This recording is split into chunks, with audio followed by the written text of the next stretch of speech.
Hello guys, आप सभी का अगेन से स्वागत है हमारे यूट्यूब चैनल पे। आज की इस वीडियो में हम आपको एक और न्यू जॉब अपॉर्चुनिटी जो कि गवर्नमेंट ऑफ इंडिया के द्वारा जिसका नोटिफिकेशन जारी किया गया है उसके बारे में फुल इन्फॉर्मेशन देने जा रहे हैं। तो सबसे पहले मैं आपको बताना चाहूँगा कि ये अपॉर्चुनिटी जिन लोगों ने अपनी मैट्रिकुलेशन पास कर ली है, 10वीं कक्षा पास कर ली है एंड उसके बाद उन्होंने आईटीआई का कोर्स किया हुआ है, आईटीआई का डिप्लोमा जो टेक्निकल डिप्लोमा आ जाता है वो किया हुआ है, ये वीडियो उन लोगों के लिए है। मैक्सिमम शेयर कर दीजिए सभी के साथ, ठीक है। इसके बाद मैं आपको ये बताना चाहूँगा, अगर आप ऐसी और इन्फॉर्मेटिव वीडियोस देखना चाहते हैं जिसमें कि आपको डेली जॉब नोटिफिकेशन, जॉब की result, selection procedure, mock test वगैरह सभी की इन्फॉर्मेशन चाहिए तो आप इस चैनल को सब्सक्राइब कर सकते हैं और बेल आइकन को भी हिट कर सकते हैं। सो इसमें जो ये वाला न्यू नोटिफिकेशन आया है, इसमें बड़ी बात ये है कि इसमें टोटल जो वैकेंसीज है वो लगभग 6000 के आसपास है। तो इसकी फुल इन्फॉर्मेशन मैं आपको आगे इस वीडियो में दूंगा। इसके अलावा जो इसका एज क्राइटेरिया होगा, एजुकेशनल क्वालिफिकेशन जो एग्जैक्ट है वो क्या है, कौन कौन इसे अप्लाई कर सकता है, टेस्ट की डिटेल क्या है, ये सारी इन्फॉर्मेशन आपको इस वीडियो तक में मिलेगी। मेक श्योर आप इस वीडियो को पूरा देखें। ज़्यादा टाइम वेस्ट ना करते हुए चलिए शुरू करते हैं। आप स्क्रीन पे देख सकते हैं एंड बिफोर डैट आपको एक रिक्वेस्ट है कि आप अपने पास एक नोटबुक और पेन ज़रूर रख लीजिए, क्योंकि जो भी मेन पॉइंट्स होंगे आप नोट कर सकते हैं जो आपको हेल्प करेंगे आगे आपका टेस्ट ऑनलाइन फिल करने में एंड उसको प्रिपेयर करने में। दोस्तों, आप देख रहे हो स्क्रीन पे कि ये जो नोटिफिकेशन है ये ministry of railway, government of India के द्वारा रेलवे रिक्रूटमेंट बोर्ड के द्वारा जारी किया जा चुका है। तो इसकी जो भी डिटेल इन्फॉर्मेशन है आप इस वीडियो में ले सकते हो। इस नोटिफिकेशन को अगर आप खुद डाउनलोड करना चाहते हो तो डिस्क्रिप्शन बॉक्स में ये नोटिफिकेशन आपको मिल जाएगा। इस वीडियो के लास्ट में मैं लिंक शेयर कर दूंगा। एंड जैसे आप स्क्रीन पे देख रहे हो, जो सबसे पहले मेन इंपॉर्टेंट इन्फॉर्मेशन है इस वीडियो में वो है कि सेंट्रलाइज्ड एम्प्लॉयमेंट नोटिफिकेशन। इस नोटिफिकेशन का जो नंबर दिया गया है, एक स्पेसिफिक जो इसकी पहचान होती है कि कैसे आप इसको फाइंड आउट करोगे। अगर आपको खुद डाउनलोड करना है तो आप देख सकते हो, इस पे जो भी लिखा होगा वो इसका जो कोड है, centralised employment notification CEN number 02/2025। इसके ज़रिए आप इसे आइडेंटिफाई करके डाउनलोड कर सकते हो। इसके बाद जो इम्पोर्टेंट डेट है इस टेस्ट के रिगार्डिंग, उस पर आप देख सकते हो कि date of indicative notice in employment news जब ये जारी हुआ है वो 21 तारीख को जून महीने में जारी हो चुका था। तो उसके बाद जो इसकी opening date of online application है वो 28 जून से शुरू हो चुकी है। मीन टू से ये वाले एप्लीकेशन चल रहे हैं, अगर आप चाहो तो इसे अप्लाई कर सकते हो। इस वीडियो को आप पूरा देखें। अगर आपको लगता है कि आप एलिजिबल हो इस टेस्ट के लिए, आपकी क्वालिफिकेशन जो भी है वो इसको क्वालिफाई करती है इसकी रिक्वायरमेंट को, तो मेक श्योर आप इसे ज़रूर फिल कीजिए क्योंकि ये बहुत बढ़िया अपॉर्चुनिटी है। इसके बाद जो इसकी closing date of online application की है वो है 28 जुलाई, ठीक है। रात के टाइम तक है 28 जुलाई। इसके बाद जो last date for application fees payment for the submitted application, जो लास्ट डेट है आपकी ऑनलाइन फ़ीस सबमिट करने की वो इन्होंने बताई है 30 जुलाई 2025, ठीक है। उसके बाद डेट ऑफ मॉडिफिकेशन, अगर आपको लगता है कि आपने ऑनलाइन एप्लीकेशन फिल करते वक्त कोई ऐसी मिस्टेक कर दी है एप्लीकेशन फॉर्म में जिसे आप करेक्ट करवाना चाहते हो, तो उसकी जो लास्ट डेट है वो 1 अगस्त से स्टार्ट होकर उसके बाद 10 अगस्त तक चलेगी, ठीक है जी। इसके बाद आपको फुल इंफॉर्मेशन देने जा रहा हूँ। इसके जो भी ये वाला पोस्ट आई है इसमें क्या पोस्ट है, पोस्ट का नेम क्या है, उसकी पे स्केल क्या होगी, इसके अलावा उसकी एज लिमिट क्या रखी गई है कि कौन सी एज तक आप इसे अप्लाई कर सकते हो, and the number of vacancies for each post क्या है, ये आप सारी डिटेल स्क्रीन पे देख सकते हो एंड इसे नोट भी कर सकते हो, ताकि आपको हेल्प करेगा कि आप किस पोस्ट के लिए एलिजिबल हो, किसके लिए अप्लाई करना चाहते हो। इसे सारी डिटेल आप ले सकते हो। जो नंबर 1 पे इन्होंने पोस्ट बताई है उसमें आता है टेक्नीशियन ग्रेड 1 सिग्नल, ठीक है। एंड इसकी जो पे लेवल बताई गई है वो पे लेवल इन 7th CPC है एंड उसके अंदर इन्होंने बताया कि लेवल 5 की होगी पे स्केल। इनिशियल पे जो आपको मिलेगी वो 29,200 रुपये मिलेगी, ठीक है। एंड इसका जो मेडिकल स्टैंडर्ड इन्होंने मांगा है वो B1 का है। इसके बारे में आगे आपको डिटेल दूंगा। जो इस पोस्ट को अप्लाई कर सकते हैं उनका एज क्राइटेरिया है 18 साल से लेकर 33 साल तक की उम्र तक का, ठीक है। सो आप इसे भी नोट कर लें।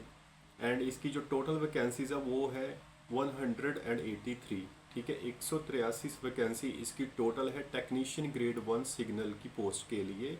इसकी अगेन से बताता हूँ, जो एज लिमिट है वो 18 साल से लेकर 33 साल तक की है। एंड जो इसकी इनिशियल पे आपको मिलेगी वो है 29,200 रुपये। एंड इसकी जो पे लेवल इन 7th CPC है वो है लेवल 5 की। सो मेक श्योर आप इसे अच्छे से समझ लें ताकि आपको हेल्प करेगा फर्दर अप्लाई करने के लिए। सो दोस्तों, जो सेकंड नंबर पे पोस्ट बताई गई है इस नोटिफिकेशन में, टोटल 2 पोस्ट है। पहले आपको बता चुका हूँ कि जो फर्स्ट है वो टेक्नीशियन ग्रेड 1 सिग्नल की है एंड जो सेकंड पोस्ट है वो है टेक्नीशियन ग्रेड 3, ठीक है। दोनों, फर्स्ट वाली थी ग्रेड 1 एंड सेकंड वाली है ग्रेड 3। तो जो ग्रेड 3 वाली सेकंड वाली पोस्ट है उसमें इन्होंने बताया है कि इसका जो पे लेवल इन 7th CPC है वो है लेवल 2 का, ठीक है। लेवल 2 का पे स्केल है। इसकी जो इनिशियल पेमेंट आपको मिलेगी वो होगी 19,900 रुपीज़। एंड इसका जो मेडिकल स्टैंडर्ड है उसका मैं आगे आपको बताऊंगा। एंड जो एज इसकी बताई गई है वो 18 साल से लेकर 30 साल की उम्र तक आपकी उम्र होनी चाहिए ताकि आप इसे अप्लाई कर सके, एलिजिबल हो जाए। एंड जो इसकी उम्र आप काउंट करोगे अपनी उम्र से लेके वो 1 तारीख जुलाई मंथ की 2025 के अकॉर्डिंग, ठीक है, उसके अकॉर्डिंग ये आप इसे मैच कर सकते हो। अगर आपकी उम्र बन जाती है 18 से 30 साल सेकंड पोस्ट के लिए तो आप इसे अप्लाई कर सकते हैं। एंड इसकी जो सेकंड वाली पोस्ट है इसकी जो टोटल वैकेंसीज है वो है लगभग 6,055 वैकेंसीज टोटल। ऑलमोस्ट 6,055 वैकेंसीज है टेक्नीशियन ग्रेड 3 की।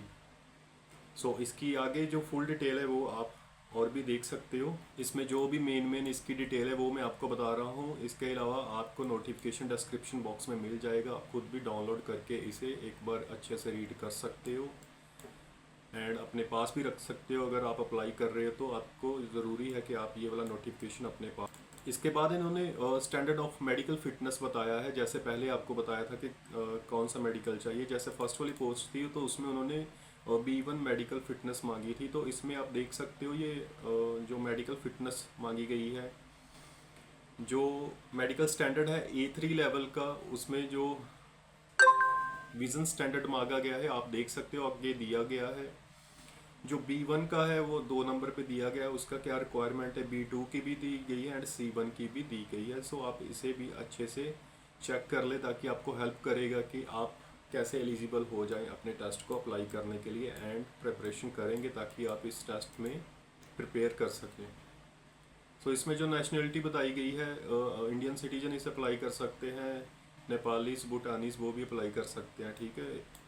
सो जो एज लिमिट है उसके बारे में फर्दर डिटेल बताई गई है कि जो टेक्नीशियन ग्रेड 1 सिग्नल है उसकी जो एज लिमिट बताई गई है वो 18 साल से लेकर 33 साल बताई गई है। एंड जो टेक्नीशियन ग्रेड 3 है वो 18 से 30 साल बताई गई है, ये मैंने पहले भी आपको बता दिया है। उसके बाद जो एज रिलैक्सेशन इन्होंने बताई गई है इन upper age limit and maximum upper age for the following categories है, ये आप देख सकते हो। जो टेक्नीशियन ग्रेड 1 सिग्नल है जिनकी एज उन्होंने बताई है कि 18 साल से लेकर 33 साल की उम्र के बीच होना चाहिए, उसके लिए जो एज रिलैक्सेशन दे रहे हैं वो आप देख सकते हो। SC एंड ST कैंडिडेट्स के लिए 5 साल का टाइम पीरियड है। OBC नॉन क्रीमिलियर कैंडिडेट्स के लिए 3 साल का है। इसके बाद ex serviceman with at least 6 months continue service after attestation उनका बताया गया है 3 साल, 6 साल एंड 8 साल। ये आप सारी डिटेल इस पे ले सकते हो, चाहो तो आप स्क्रीनशॉट भी अभी ले सकते हो इस नोटिफिकेशन का।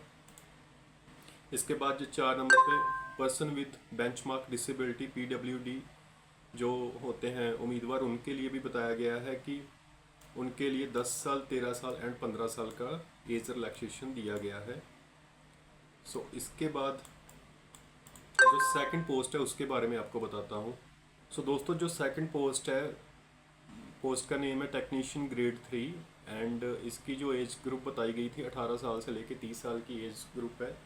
तो इसके लिए जो एज रिलैक्सेशन इन्होंने रखी हुई है, अपर एज की limit and maximum upper as, उसमें इन्होंने बताया है कि जो SC एंड ST कैंडिडेट्स हैं उनके लिए 5 साल का दे रहे हैं ये। OBC नॉन क्रीमी कैंडिडेट के लिए 3 साल का है। उसके बाद एक्स सर्विसमैन के अलग अलग बताया गया है कैटेगरी के वाइज। एंड उसके बाद पर्सन विद बेंचमार्क डिसेबिलिटी बताई गई है, 10 साल से लेके 15 साल तक का अपर एज लिमिट बताई गई है। इसे भी आप स्क्रीनशॉट ले सकते हैं अगर आप इस कैटेगरी में फॉल करते हैं।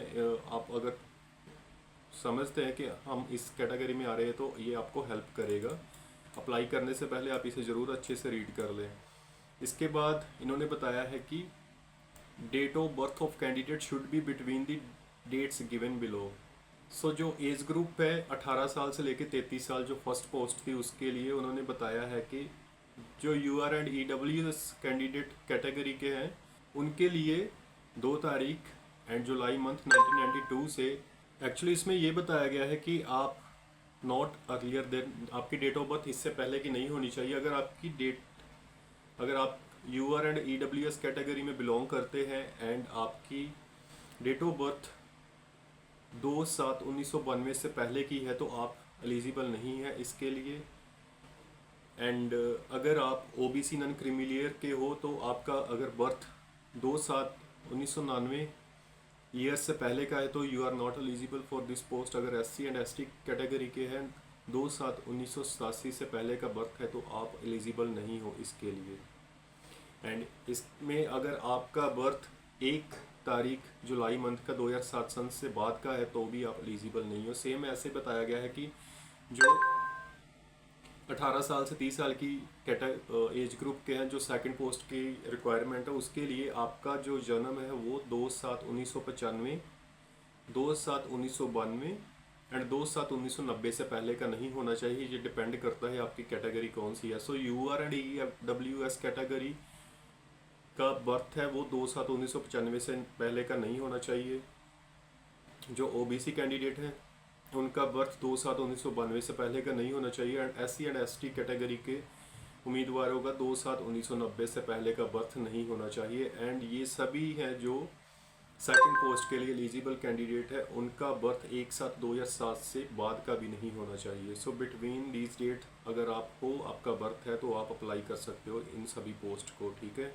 इसके बाद मैं आगे आपको बताता हूँ जो और मेन इंपॉर्टेंट इन्फॉर्मेशन है वो है कि एग्जामिनेशन फ़ीस क्या है। इसकी फुल डिटेल में आपको दूंगा, आप इसे नोट भी कर सकते हैं। सो दोस्तों जो इसकी एग्जामिनेशन फ़ीस है दोनों पोस्ट जो बताई गई है इस नोटिफिकेशन में, तो उसमें आप देख सकते हो कि for the candidate who belong to SC caste, ST caste, ex serviceman, PWD candidate, female, transgender, minorities और इकोनॉमिकल बैकवर्ड क्लास, उनके लिए जो फीस रखी गई है वो है 250 रुपीज़ एंड ये रिफंडेबल है, ठीक है। अगर आप CBT अटेंड करते हो, कंप्यूटर बेस्ड टेस्ट जो इसका होगा वो उसे अटेंड करते हो तो उसके बाद ये वाली फ़ीस है वो रिफंडेबल है। इन्होंने ये नोटिफिकेशन में भी बताया हुआ है, आप पढ़ सकते हो। जो सेकंड पॉइंट है इसका, इसमें जो बैंक चार्जेस होंगे वो काटे जाएंगे, अदरवाइज़ बाकी जो फीस है आपकी रिफंडेबल है। एंड जो फर्स्ट नंबर पे इन्होंने बताया है कि for all candidates except categories mentioned below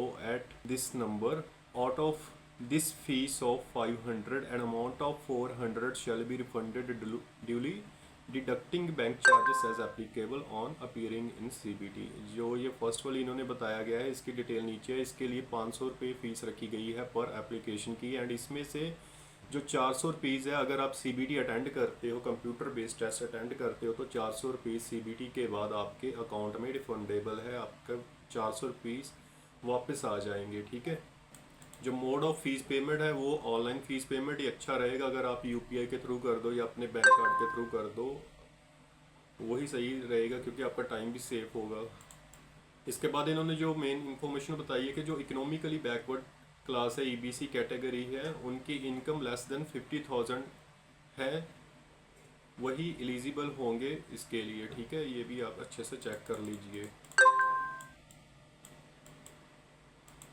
इसके बाद जो फंड ऑफ एग्जामिनेशन फीस है उसका बताया कि all candidate must clearly mention the bank detail.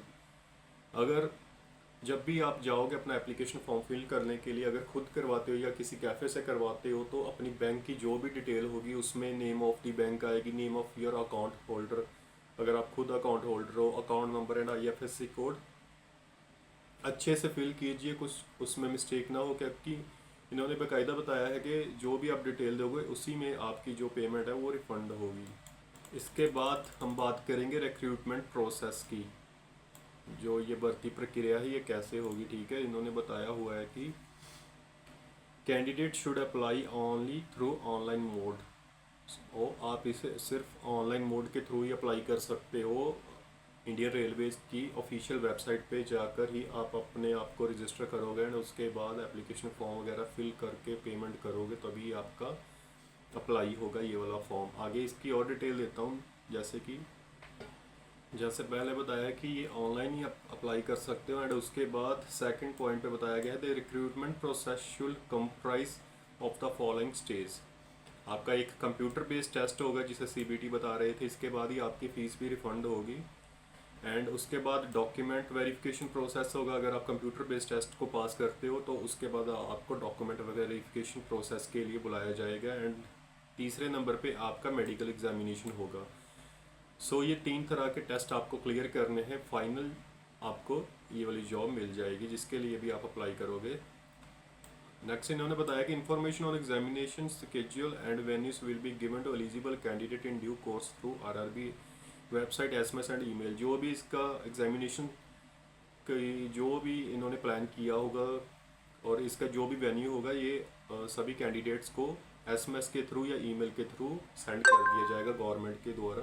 Computer based test का इन्होंने बताया है कि जो कंप्यूटर बेस्ड टेस्ट होगा CBT, there will be a separate CBT for each pay level. ठीक है, सो जो pattern and syllabus for CBT for pay level 5 है, for technician grade 1 signal first post जो मैंने आपको बताई थी, उसके लिए इन्होंने बताया है कि टोटल ड्यूरेशन जो होगा इस टेस्ट का वो 90 मिनट का होगा। एंड टोटल क्वेश्चन इसमें जो आएंगे वो 100 क्वेश्चन आएंगे। 100 क्वेश्चन आपको इस टेस्ट में पूछे जाएंगे एंड आपको इसके लिए 90 मिनट या 1.5 घंटा दिया जाएगा। And second, there shall be negative marking of 1/3 mark for each wrong. ठीक है, इन्होंने बताया कि इस टेस्ट में नेगेटिव मार्किंग भी है। So there shall be negative marking जो है कि 1/3 mark for each wrong answer. 1/3 mark for each wrong answer के लिए ये डिडक्ट करेंगे आपके एग्जाम में, तो मेक श्योर आप अच्छे से प्रिपेयर कर लें। तीसरे नंबर पे इन्होंने बताया normalisation of mark will be done for CBT held in multiple shifts. And इसके बाद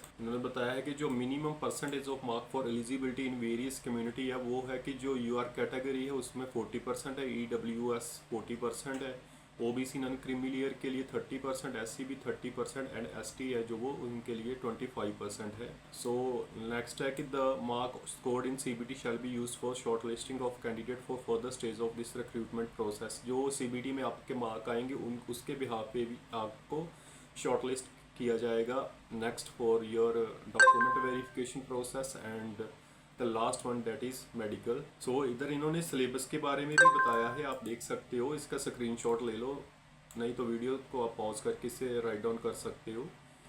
जो टेक्नीशियन ग्रेड 1 सिग्नल है उसके लिए जो क्वेश्चन मल्टीपल चॉइस क्वेश्चन आएंगे उसकी जो सिलेबस है वो बताया गया है कि जनरल अवेयरनेस में से पूछे जाएंगे, general intelligence and reasoning, basic of computer application, mathematics से बेसिक साइंस ऑफ इंजीनियरिंग। इसके फर्दर टॉपिक आगे बताए गए हैं, आप इसे डाउनलोड करके इसे अच्छे से रीड कर सकते हो, अच्छे से खुद को प्रिपेयर कर सकते हो ताकि आपको टेस्ट क्लियर करने में काफ़ी आसानी हो। ये आपको टेबल जो दिख रहा है स्क्रीन पे, आप इसका स्क्रीनशॉट लेके रख सकते हो। इन्होंने बताया हुआ है, देख सकते हो, नंबर ऑफ क्वेश्चन जो आएंगे टोटल वो होंगे 100।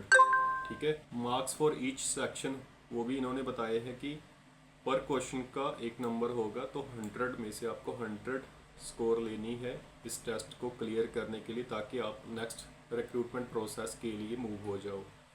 इसके बाद जो सेकंड वैकेंसी है उसकी डिटेल में आपको बताने जा रहा हूँ, वो भी आप अच्छे से नोट कर लीजिए। सो दोस्तों, जो सेकंड प्रोसेस है इस रिक्रूटमेंट का, उसमें है कि इन्होंने बताया है pattern and syllabus for CBT for pay level 2 that is technician grade level 3 है। जो सेकंड पोस्ट है टेक्नीशियन ग्रेड 3 की, उसका इन्होंने टेस्ट का जो जो भी इन्होंने स्टाइल रखा हुआ है वो बताया है। पहले नंबर पे बताया है कि टोटल ड्यूरेशन इसका जो होगा 90 मिनट का होगा, 1.5 घंटा ही दिया है पहले की तरह, और 100 क्वेश्चन पूछे जाएंगे आपको। जो सेकंड नंबर पे है, there shall be negative marking 1/3 for each wrong answer, तो सेम नेगेटिव मार्किंग का भी बताया गया है पहली पोस्ट की तरह। एंड उसके बाद जो minimum percentage of mark for eligibility in various community है वो बताई गई है, वो भी आप अच्छे से चेक कर सकते हो। मैं मेन डिटेल आपको इसमें अभी दे रहा हूँ ताकि वीडियो काफ़ी लेंथी हो जाएगी, ठीक है। सो जो इसमें भी शॉर्ट लिस्टिंग प्रोसेस है वो इस टेस्ट में जैसे आपके मार्क्स आएंगे उसके बिहाफ पे होगा। एंड जो सिलेबस है सेकंड पोस्ट के लिए टेक्नीशियन ग्रेड 3 के लिए, उसमें आप देख सकते हो मैथमेटिक्स है, general intelligence and reasoning and general science है। इसमें इन्होंने काफ़ी कम जो है सिलेबस वो बताया है as comparison to first post के लिए। तो आप इसकी भी एक स्क्रीनशॉट लेके रख सकते हो ताकि आपको हेल्प करेगा आपका टेस्ट प्रिपेयर करने में, ठीक है। सो इसमें आप देख सकते हो एक मैथमेटिक्स है subject, general intelligence and reasoning है, जनरल साइंस है एंड जनरल अवेयरनेस है। टोटल इसमें आपको 100 क्वेश्चन आएंगे एंड आपको 100 में से 100 मार्क्स अचीव करने हैं। बाकी आपकी प्रिपरेशन पे डिपेंड करता है कि आप कितने मार्क्स इसमें लेते हो, ठीक है। इसके बाद आपकी डॉक्यूमेंट वेरिफिकेशन प्रोसेस होगा अगर आप शॉर्ट लिस्ट हो जाते हो। सो लास्ट में हम बात करेंगे कि इस टेस्ट को आपने अप्लाई कैसे करना है। सो सबसे पहले आपको ऑफिशियल वेबसाइट पे जाना है एंड वहाँ पे आपको जाके अपना अकाउंट क्रिएट करना है। अगर पहले से बना हुआ है तो वेल एंड गुड है, उसमें लॉगिन कर लीजिए, अदरवाइज़ आप अकाउंट क्रिएट कीजिए। उसके बाद आइडेंटिटी अथेंटिकेशन एडवाइजरी के बारे में बताया गया है। आधार कार्ड के थ्रू आपकी आइडेंटिटी अथेंटिकेशन होगी ऑनलाइन, ये न्यू आ गया है ऑनलाइन फॉर्म फिल करते वक्त, तो आप इसे वहीं पे करवा सकते हैं। इसके बाद फर्दर गाइडलाइंस दी गई हैं आप कैसे अप्लाई कर सकते हो। सो ये आप खुद भी रीड कर सकते हो। मैं ये वाला जो नोटिफिकेशन है डिस्क्रिप्शन बॉक्स में इसका लिंक शेयर कर रहा हूँ। सो मेक श्योर कीजिए आप डिस्क्रिप्शन बॉक्स में से इसे डाउनलोड कर ले एंड जब भी अप्लाई करने जाए उससे पहले एक बार इसे रीड कर ले एंड तभी आप अप्लाई करें, ठीक है। सो इसके अलावा ये जो नोटिफिकेशन है इस पे इन्होंने जो वैकेंसीज निकली हैं उसकी एग्जैक्ट जो भी है क्वालिफिकेशन वो बताई है। जैसे टेक्नीशियन ग्रेड 1 सिग्नल है उसमें डिपार्टमेंट S&T है एंड सब डिपार्टमेंट सिग्नल है। एंड इसके लिए जो मेडिकल स्टैंडर्ड बताया है वो B1 है। एंड इसकी जो एजुकेशनल क्वालिफिकेशन बताई गई है वो है bachelor of science in physics, electronics, computer science, information technology, instrumentation from a recognised university, और BSc in combination of any substream of basic stream of physics, electronics, computer science, information, या 3 years diploma in engineering, the above basic stream or in combination of any above basic stream। सो आप ये सारी qualification check कर सकते हो। अगर आपकी है क्वालिफिकेशन इसके अंडर तो आप इसे अप्लाई करिए। उसके बाद जो vacancy technician grade 3 track machine की, उसमें इन्होंने बताया कि मैट्रिकुलेशन चाहिए plus ITI from NCVT and SCVT। Trade कौन सी होगी, फिटर होगी, electrician, electronics, mechanics, instrument mechanic, mechatronics में mechanic, diesel mechanic, motor vehicle, welder, machinist, और matriculation plus completed act apprenticeship in trade mentioned above. अगर आपके पास ITI है SCVT NCVT से तो भी अप्लाई कर सकते हो। अगर 10th के बाद आपके पास अप्रेंटिसशिप है तो भी आप इसे अप्लाई कर सकते हो। ये फुल डिटेल आप पढ़ लेना एक बार अप्लाई करने से पहले, क्योंकि ये डिटेल में इन्होंने एजुकेशनल क्वालिफिकेशन बताई है। सो नोटिफिकेशन भी काफ़ी लंबा है, सो आप इसे खुद से भी रीड कर सकते हैं अप्लाई करने से पहले, जो आपको काफ़ी हेल्प करेगा। सो दोस्तों जैसे ही आप इससे सारी क्वालिफिकेशन चेक कर लोगे सभी पोस्ट की, तो नीचे इन्होंने और भी इंफॉर्मेशन दी है कि हर एक वैकेंसी के लिए कितनी पोस्ट कौन से कैटेगरी के लिए रिज़र्व रखी गई है। एंड इन्होंने ये भी बताया है कि अलग अलग स्टेट में कितनी वैकेंसीज अवेलेबल है। जैसे ये फर्स्ट वाला टेबल है इसमें अहमदाबाद की डिटेल दी गई है, जो सेकंड वाला है उसमें अजमेर की है, थर्ड वाला है उसमें बेंगलुरु की है, फोर्थ में भोपाल की है, फिफ्थ में भुवनेश्वर, नेक्स्ट में बिलासपुर, उसके आगे है चंडीगढ़ में, चेन्नई में, गोरखपुर हो गया, गुवाहाटी, जम्मू एंड श्रीनगर में भी बताई गई है। सो आप मेक श्योर कर लीजिए, इसे अच्छे से चेक करें। कोलकाता है, उसके बाद मालदा, मुजफ्फरापुर, मुंबई, पटना, प्रयागराज, रांची, सिकंदराबाद, सिलीगुड़ी, उसके बाद है तिरुवनंतपुरम। एंड ये सारी डिटेल दी गई है, तो आप इसे अच्छे से चेक कर ले अप्लाई करने से पहले, ठीक है। सो दोस्तों, ये थी आपका जो भी टेस्ट आपने जैसे भी अप्लाई करना, ये फुल इन्फॉर्मेशन थी। अगर आपको फिर भी लगता है कि इसमें आपको कुछ क्लैरिफिकेशन नहीं हुआ है इस टेस्ट में, तो आप मुझे कमेंट कर सकते हैं इस वीडियो के कमेंट बॉक्स में। अदरवाइज़ आप हमारे टेलीग्राम ग्रुप को ज्वाइन कर सकते हैं एंड उधर आप अपनी क्वेरी टाइप कर सकते हो। मैं हेल्प करूँगा पूरी, आपका जो भी होगा टेस्ट को लेकर। एंड इन केस अगर आप खुद अप्लाई नहीं कर सकते हो इस टेस्ट को, मेरी हेल्प चाहते हो, तो आप ज़रूर टेलीग्राम चैनल को ज्वाइन करिए एंड मैं आपका टेस्ट भी अप्लाई करके दूंगा। सो लास्ट में मैं यही कहना चाहूँगा कि आप इस चैनल को maximum subscribe, share, like, comment करवाइए एंड कीजिए, ताकि सभी को ये वाली इन्फॉर्मेटिव वीडियोस मिल सके। सो लास्ट में मिलते हैं नेक्स्ट वीडियो में। Till then